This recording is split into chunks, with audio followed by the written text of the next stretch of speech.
Hey guys, it's DT back with another statue review and unboxing. Today I've got another big box. As you can see, this is the PCS Collectibles Marvel Future Fight 1/3 scale Wolverine. So I'm a big Wolverine fan and I already have 11 Wolverine statues in my collection.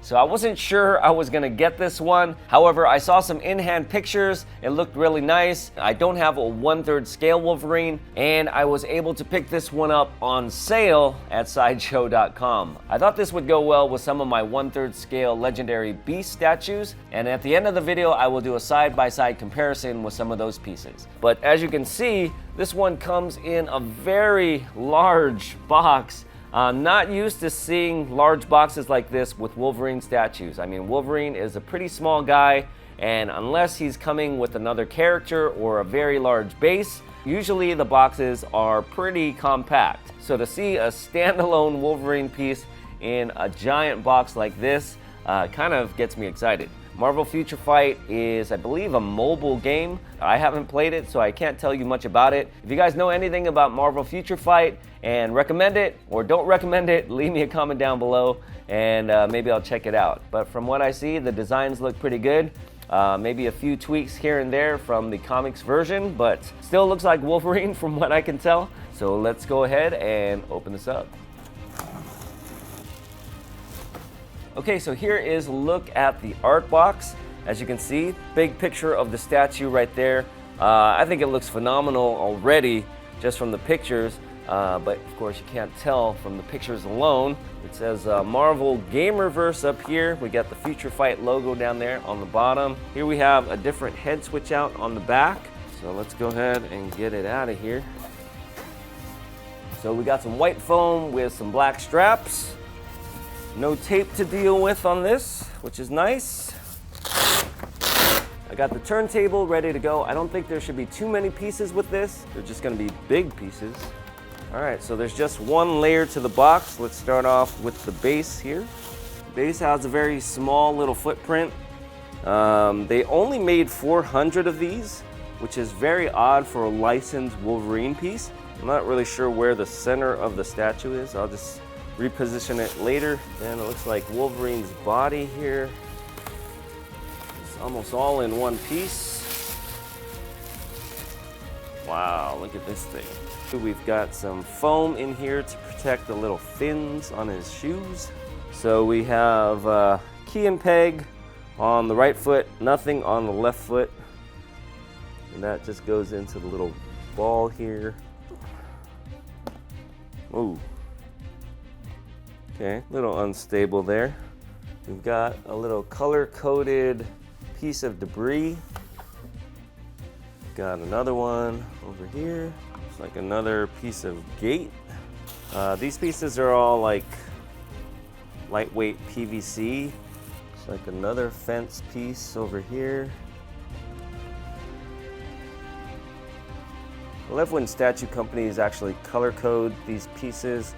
Makes it so much easier. Here we have the Screaming portrait. Go ahead and put that one on him right now. And we've got a couple arms, claws on there. And we have his other claw right here. And that is pretty much it. All right, guys, here he is, Big Wolverine.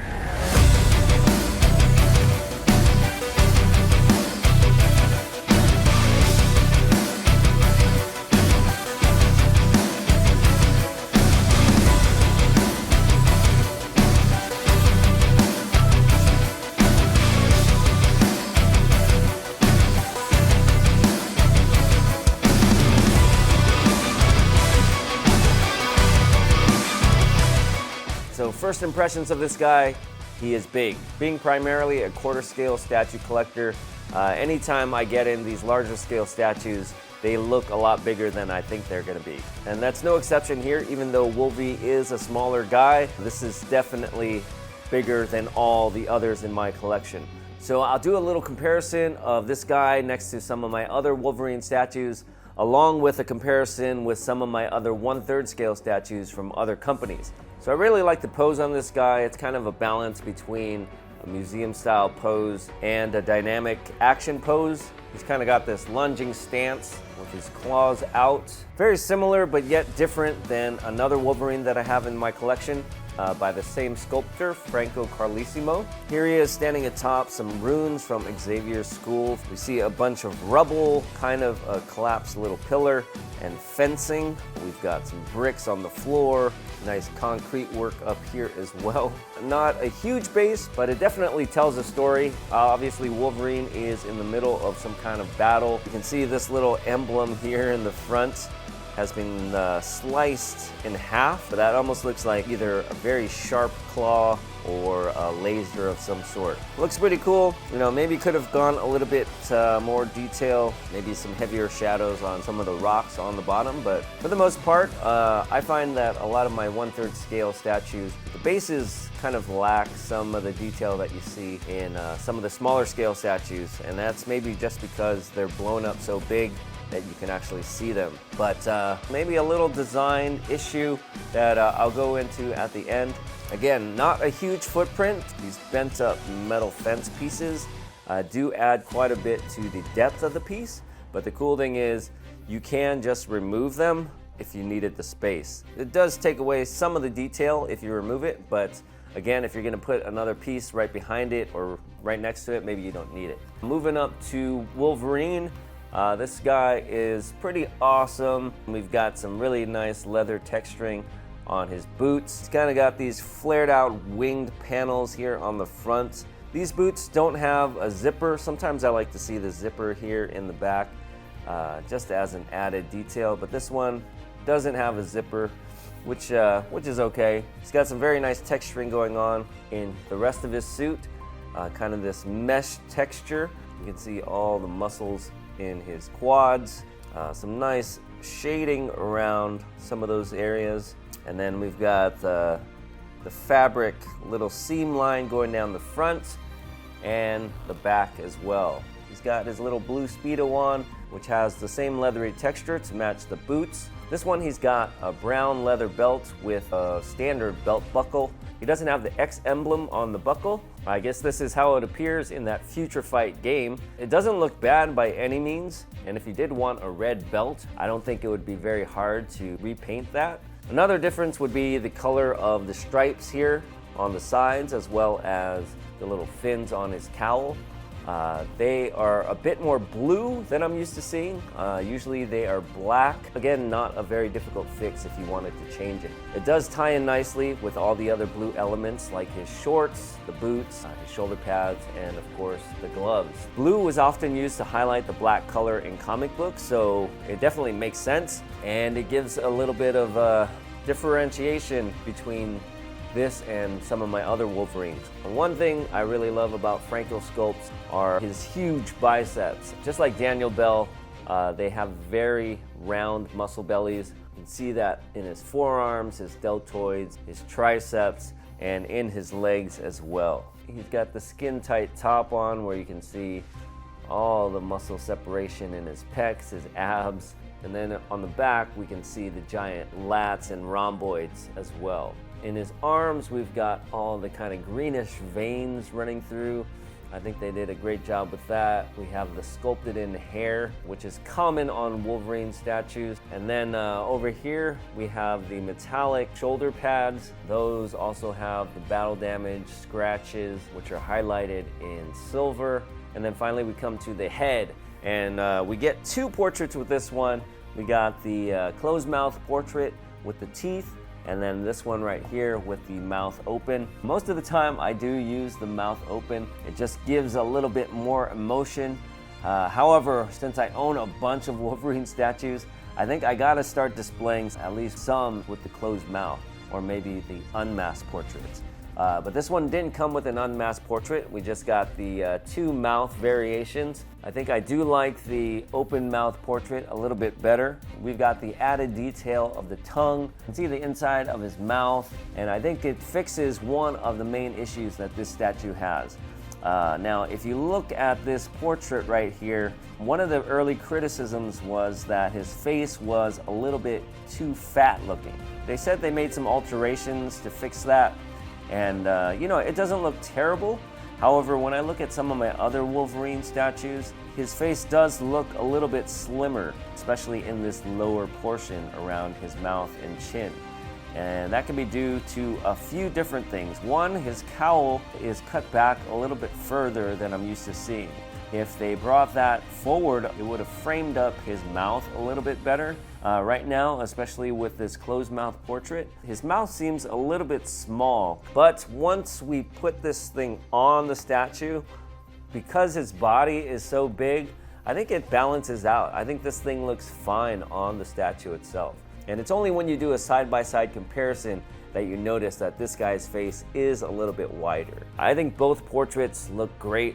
They have a lot of emotion around the eyes and the mouth as well. I wouldn't have any problem displaying either of these. The other little concern I have that I saw that other collectors had as well is that the base here might not have been engineered perfectly. So as you can see, Wolverine's center of gravity is way over here.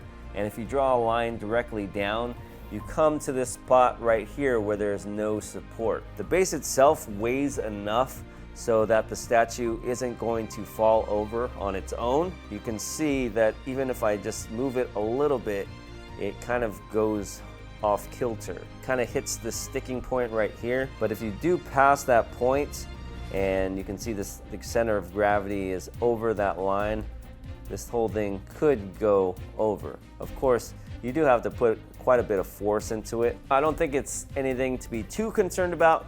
Maybe if you have cats or little children running around. That could have easily been solved just by extending out this back portion a little bit more. I mean, it wouldn't really increase the depth because this thing already sticks out quite a bit. Other than that, I don't think I have many gripes about this statue. So this guy retailed for $1,155 on Sideshow. Of course, I got 10% off, so I saved $115.15. I also used a few rewards points for this one. Tax came out to be around $75, and shipping was another $75. So basically, I kind of saved on tax and some of the shipping. So roughly, this guy was just under $1,200 all in. And that's actually less than a lot of my quarter scale Wolverine statues. I'm gonna stick back on the Rage portrait because I like that one a little bit better. And now let's go ahead and compare this guy to some of my other Wolverines. So let's start off with this guy right here.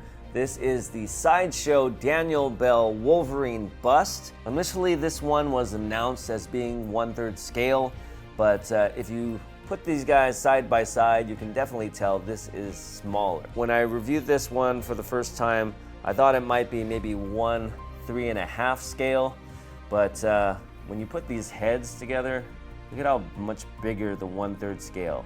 So I think the head on this one is actually close to the quarter scale. I do have to say that the details here on this Daniel Bell portrait are a little bit better. He's got a little bit more shadowing around his chin. You can see the cowl comes out a little bit further, creating more of a chiseled look on his face. Still like it a lot, but it'd be cool if this guy actually had a body. All right, so next up we have my smallest scale Wolverine. This one is the 1/6 scale Kotobukiya. Very dynamic pose on this, but as you can see, he is tiny. Now I did have the 1/10 scale Iron Studios Wolverine, but I returned it because it was just too small. You can definitely fit more of these in your collection than you can these guys. Next up, we've got the Wolverine Premium format from Sideshow. This is not the latest brown suit one. This is the one that has the matching X23. I like this one a lot, but you can definitely see the size difference here. This guy kind of has an alternate yellow suit. He's definitely a slimmer Wolverine. This one, they actually drew the mutton chops that also create more of a narrow face. I was tempted to maybe get rid of this one, but it goes so well with the X23. That's one of the things I really like about Wolverine statues is you can always find a space for them. And next we have this custom Wolverine. This is by the exact same sculptor, Franco Carlissimo. As you can see, very similar pose. This one he's got his left leg up, this one he's got his right leg up. So these two statues are almost mirror images of each other. But this one, he's slightly crouched forward a little bit more menacing, but I really like the sculpt on this one. This one actually has the real metal claws, where this one I believe is just polystone. Of course, this one is more comic book accurate with the black. When you compare the heads side by side, you can see that the PCS version is quite a bit wider in that lower jaw. The fins on the cowl look a little bit different as well. The ones here on the PCS are a bit more rounded. Of course, we have the different texturing on the head. I really like the coloring on the mouth of the PCS. The enamel on the teeth look a little bit more realistic. The tongue's kind of got a little shiny glisten to it, as well as the back of the mouth, whereas this custom is a little bit on the flatter side. But two great Wolverines by Franco. I like them both. In a perfect world, I think I would have this sculpt just blown up to 1/3 scale, maybe have a little better paint job on it, and then it would be my perfect Wolverine. But I believe this guy is 1 3/5 scale, so he's right in there in between the 1/4 scale and this guy. As you can see, this guy is still a lot bigger. Okay, so to give you guys a little size comparison, we have all 4 Wolverines here. We've got the 1/6 scale, the 1/4 scale, the 1 3/5 scale, and the 1/3 scale, and me, the 1:1 scale. So even though this guy is elevated a little bit more, you can see that this guy towers over the rest of them. Those who will look at some of the smaller scale statues, let's go ahead and get a 3rd scale statue in here. He doesn't even fit on the screen. This is like the Gulliver's Travels of statue reviews. First we have this guy that dwarfs all the others, and then we have him being dwarfed by another statue here. So this is the 1/3 scale legendary beast Thor statue. Also sculpted by Franco Carlissimo, which is why I brought this one out here. So obviously this guy comes with a much higher base. This statue was another piece that I filmed a review for, but I never got around to editing it or releasing it. So if you guys want to see that, make sure to leave me a comment down below. Looking at these portraits side by side, they look very much in the same scale. Wolverine does have a big head for being such a short guy. So his head should be about the same size as Thor's here. But I plan on getting the LBS Hulk to pair with this guy. I think they'll look awesome together. I also have the LBS Magneto that's gonna look good with this guy. So I'm gonna have to figure out where to put these 1/3 scale statues. I mean, they are humongous and they're very eye-catching, but they take up a lot of space. Alright guys, so that was a look at the PCS 1/3 scale Wolverine. I think it's a fantastic statue. Definitely the biggest Wolverine in my collection. I have seen some half-scale Wolverines that look good as well, but those things are just too big. I might go for a 1:1 bust, but for now, this is going to be the big boy in my collection. If you're looking for a 1/3 scale Wolverine, I don't think there are many choices out there.